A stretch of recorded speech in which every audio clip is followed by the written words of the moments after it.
Hi everyone, welcome back to my channel. So आज का जो केक है ना वो बहुत ही स्पेशल केक है, क्योंकि जिस बच्ची का बर्थडे है उसका बर्थडे केक मैं पिछले 3 सालों से बना रही हूँ एंड आज उसका 10th बर्थडे है। सो उसकी मॉम ने मुझे 1 महीना पहले ही कॉल करके बता दिया था कि इस डेट को हमें केक चाहिए एंड उन्होंने मुझे ये भी कहा था कि इस बार उनको थीम कौन सा चाहिए। सो 2 थीम्स जो उन्होंने सिलेक्ट किया था ना, मतलब 2 बिल्कुल अलग अलग थीम्स उन्होंने चूज़ किया था। उन्होंने मतलब क्या, जिसका बर्थडे है बर्थडे गर्ल ने चूज़ किया था। एक उसको स्विमिंग चाहिए था एंड दूसरा था जिम्नास्टिक्स। सो आप सोच सकते हो कि दोनों थीम्स बिल्कुल एक दूसरे से अलग है। तो उन्होंने बाद में ये भी कहा कि अगर आपको लगता है कि दोनों थीम्स इनकॉर्पोरेट करना मुश्किल होगा, आप कोई भी एक थीम पे बना सकते हो। तो मैंने उन्हें कहा कि ठीक है, मैं थोड़ा सोच लेती हूँ इस बारे में एंड मैं देखती हूँ कि दोनों थीम्स को कैसे इनकॉर्पोरेट कर सकते हैं, बिकॉज़ बर्थडे गर्ल अपसेट नहीं होनी चाहिए। सो उसके बाद मैंने कुछ रेफरेंसेस वगैरह देखे पिंटरेस्ट पे और उसके बाद मैंने एक रेफरेंस फ़ोटो क्लाइंट के साथ शेयर किया कि मैं कुछ इस तरह से केक को बना सकती हूँ एंड उन्होंने कहा कि हाँ ठीक है। सो सब कुछ अप्रूव हो गया। सो आज शाम को 4 बजे केक देना है और ये मैं मॉर्निंग में केक बनाने लग गई हूँ। सो आज का जो वीडियो है ना वो थोड़ा सा लंबा होगा, क्योंकि आप लोग को बताने के लिए बहुत सारी चीज़ें हैं। प्लस इसमें जो मैंने फॉन्डेंट की एलिमेंट्स यूज़ किया है उसका भी वीडियो मैंने डाला है, क्योंकि पिछले वीडियोस में बहुत लोगों ने कहा था कि आप फॉन्डेंट के फिगर्स बनाना भी सिखाइए, तो वो भी है।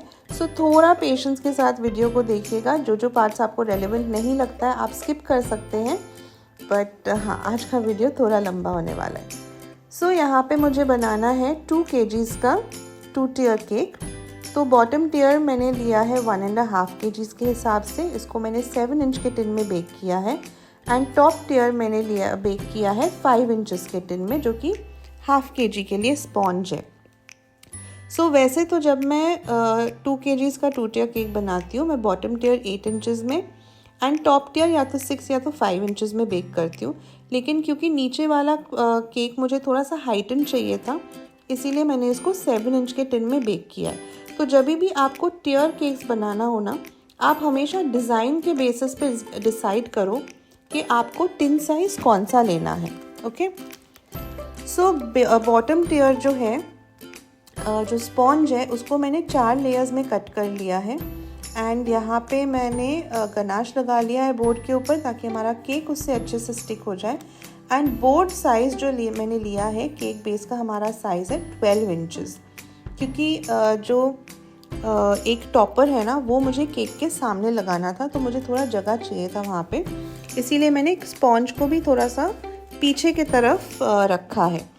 तो यहाँ पे हम सोकिंग करेंगे विथ आवर चॉकलेट सिरप। उसके बाद क्योंकि ट्रफल केक है तो अंदर सिर्फ गनाश की फिलिंग जाएगी एंड इसी तरह से हम पहले सारे लेयर्स को बिल्ड कर लेंगे।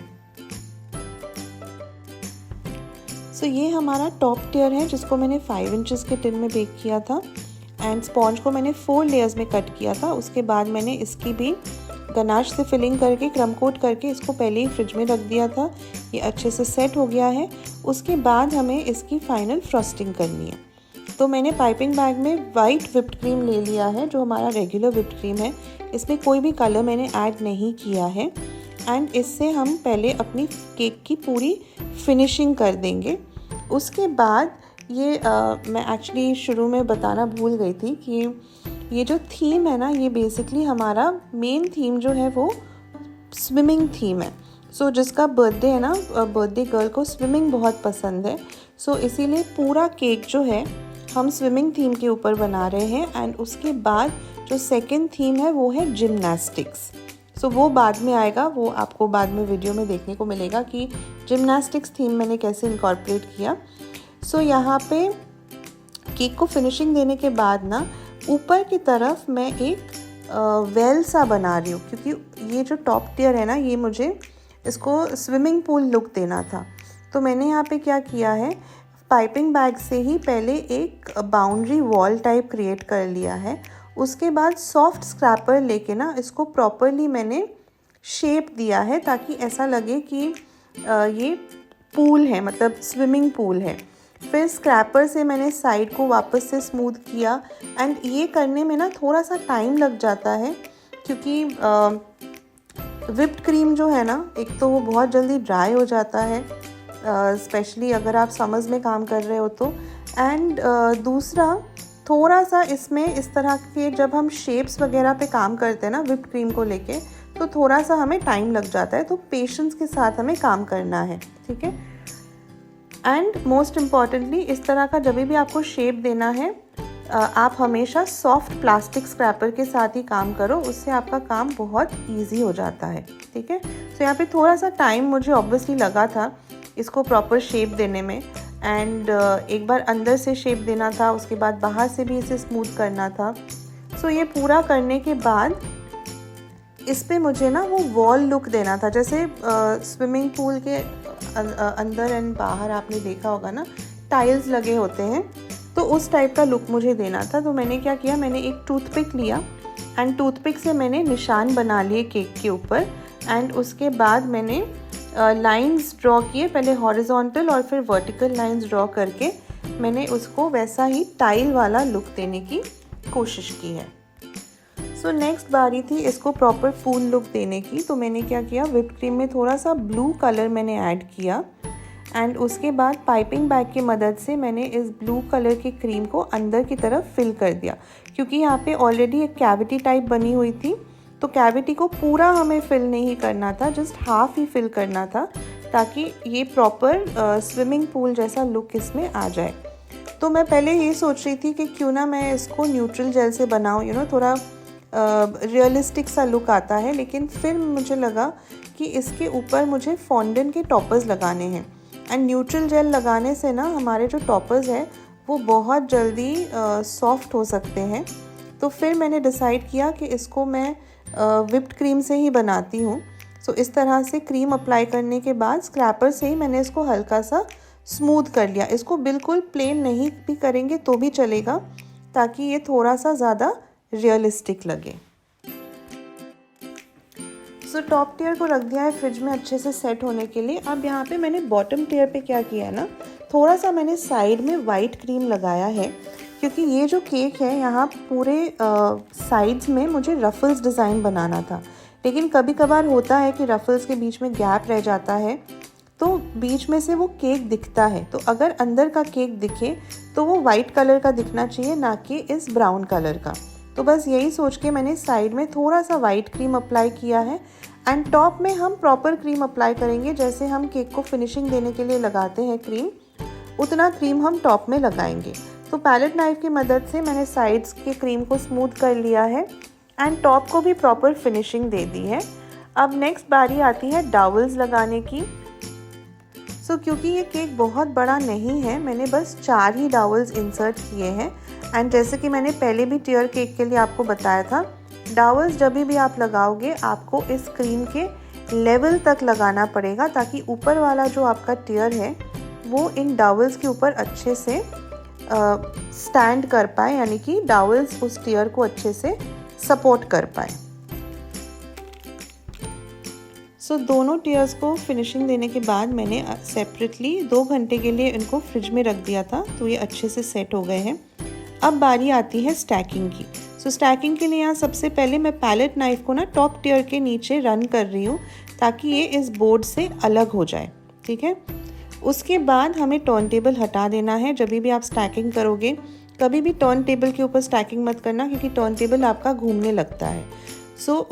आपको लेना है अपना बॉटम टियर एंड आप डिसाइड कर लीजिए टॉप टियर के लिए कि फ्रंट आपका कौन सा रहने वाला है। तो उस हिसाब से हम क्या करेंगे, पैलेट नाइफ को अगेन हम टॉप टियर के नीचे लेके जाएंगे। टॉप टियर के सेंटर तक आपका पैलेट नाइफ जाना चाहिए एंड हमें एक लंबा डावल लेना है जो आपको टॉप टियर के बिल्कुल सेंटर में इंसर्ट करना है। सो ये डावल जो है ये आपके पैलेट नाइफ को टच करना चाहिए। उसके बाद आपको धीरे से पैलेट नाइफ एंड डावल का सपोर्ट लेते हुए टॉप टियर को उठाना है एंड उसको अपने बॉटम टियर के ऊपर प्लेस करना है। फिर धीरे से आप अपना पैलेट नाइफ निकाल लोगे एंड पैलेट नाइफ निकालने के बाद जो आपका डावल है उसे आप पूरा इंसर्ट कर दोगे नीचे तक, ताकि आपका बॉटम एंड टॉप टियर जो है वो आपस में बिल्कुल अच्छे से सिक्योर हो जाए। सो यहाँ पे पैलेट नाइफ निकालते वक्त थोड़ा सा मेरा जो क्रीम है वो बाहर निकल आया था, तो उसको मैंने फटाफट ठीक कर लिया। ऐसे भी मुझे पता था कि वो मेरा डिज़ाइन से तो छुप ही जाएगा, मतलब वो दिखेगा नहीं, तो यहाँ पे मैंने फटाफट पहले उसको ठीक किया। उसके बाद जो टॉप टियर में मुझे एक बॉर्डर बनाना था ना, मैंने पहले वो कंप्लीट किया, क्योंकि नीचे मुझे रफल्स डिज़ाइन बनाना था। एंड रफल्स डिज़ाइन बनाने के बाद ना टॉप टियर पे काम करना थोड़ा मुश्किल हो जाएगा, क्योंकि रफल्स जो होंगे वो थोड़े से टॉप टियर के वहाँ पे उठे हुए होंगे। सो अब मैं बॉर्डर बनाने के लिए क्रीम में मैंने डाला है सुपर विप पाउडर कलर, जिससे बहुत ही अच्छा ब्राइट रेड कलर आपको मिल जाएगा। सो 2 कलर्स मुझे यूज़ करना था बॉर्डर के लिए, वाइट एंड रेड। तो दोनों क्रीम को मैंने पाइपिंग बैग में फिल कर लिया है, कोई नोज़ल यूज़ नहीं किया है। पाइपिंग बैग में जस्ट छोटा सा कट लगाया है एंड इस तरह से मैंने टॉप टियर जो है उसके नीचे मैंने ये बॉर्डर बना लिया है। अब रफल्स डिज़ाइन से ना हमें बॉटम टियर को कवर करना है। सो पाइपिंग बैग में मैंने लिया है R11 नोज़ल एंड मैंने पाइपिंग बैग में लाइट ब्लू कलर का क्रीम फिल कर लिया है। सो यहाँ पे मुझे थोड़ा सा वेवी इफ़ेक्ट चाहिए था, जिसकी वजह से मैं हाथों को ना थोड़ा सा ऊपर नीचे शेक करते हुए इस तरह से रफल्स बना रही थी। एंड ये रफल्स ऑम्बर इफ़ेक्ट में बनाने थे, यानी light blue to dark blue shade में हमें रफल्स को बनाना था। सो ऑब्वियसली जो क्लाइंट ने सिलेक्ट किया था इमेज, उसमें फॉन्डेंट से बने हुए थे रफल्स, लेकिन हम यहाँ से व्हिप्ड क्रीम से बना रहे हैं। तो 2 लाइंस लाइट ब्लू बनाने के बाद फिर मैंने थोड़ा रॉयल ब्लू कलर यानी डार्क ब्लू कलर ऐड किया क्रीम में एंड फिर मैं कंटिन्यू करती गई। लास्ट के 2-3 लाइंस के लिए मैंने क्या किया, पाइपिंग बैग में थोड़ा सा डार्क ब्लू कलर डाल दिया, ताकि बहुत ज़्यादा कलर हमें क्रीम में ऐड नहीं करना पड़े। एंड इस तरह से पूरा रफल डिज़ाइन मैंने कंप्लीट किया। उसके बाद जो टॉप में जैसा बॉर्डर बनाया था मैंने, बिल्कुल सेम वैसा ही बॉर्डर मैंने नीचे भी बना दिया। एंड इसके बाद मैंने केक को अगेन 1 घंटे के लिए फ्रिज में रख दिया था। सो अब फाइनली इस केक के लुक को कंप्लीट करने के लिए जो फॉन्डेंट के जितने भी डेकोरेशंस हैं वो हम प्लेस करेंगे केक के ऊपर। सो सबसे पहले हमें स्विमिंग पूल का जो लुक है उसे कंप्लीट करना है। तो पूल के साइड में जैसे टाइल्स लगे होते हैं ना, बिल्कुल वैसे ही छोटे छोटे टाइल्स मैंने फॉन्डेंट से बनाए थे, जिन्हें मैं पहले प्लेस करूँगी। सो फॉन्डेंट के जितने भी डेकोरेशंस आप देख रहे हो ना, उसका मैंने एक अलग वीडियो अपलोड किया है। सो इसीलिए इस वीडियो का अगर आप टाइटल देखोगे, ये पार्ट 1 है। पार्ट 2 में मैंने किस तरह से ये सारे फॉन्डेंट डेकोरेशंस, फिगरीन्स वगैरह बनाए हैं, वो मैंने अपलोड किया है। सो यहाँ पे देखिए ऊपर अभी मैं इस गर्ल को प्लेस कर रही हूँ। बेसिकली ऐसा दिखाना था कि ये गर्ल स्विमिंग कर रही है, तो उसको प्लेस कर दिया है मैंने। उसके बाद एक फ्लोटर डाल दिया है, वो भी फॉन्डेंट से ही बना हुआ है। एंड फिर क्योंकि इसका 10th बर्थडे है, तो मैंने चॉकलेट से ही 10 नंबर बनाया था, जो मैंने प्लेस कर दिया है। उसके बाद आता है ये मेन टॉपर, जो कि जिम्नास्टिक्स गर्ल वाला टॉपर है।